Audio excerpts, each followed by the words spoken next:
यार जिन्ने भी तुसा दुनिया ते आए हो मेरे समेत, ना अब्बू तो बगैर दुनिया ते आया है, ना अम्मी जान तो बगैर दुनिया ते आया है। इस मां ने तकलीफ दर तकलीफ तेनू उठाई रखे आए, तकलीफ दर तकलीफ बाप ने तेरे मेरे वास्ते उठाइया ने।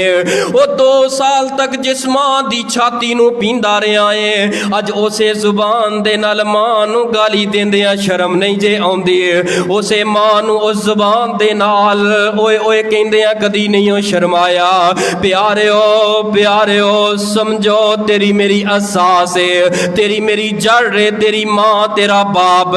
अपनी जड़ ते बुनियाद बर्बाद ना कर बैठी। ए मां वाली ममता जदों दुनिया तो उठ गई, ए बाप वाला प्यार ते बाप वालियां शफकतां ते मुहब्बतां जदों कायनात दे अंदरों चलियां गईयां, अल्लाह दी कसमें दुख घेरा पा लैंदे ने, अल्लाह दी कसमें मुसीबतां घेरा पा लैंदियां ने।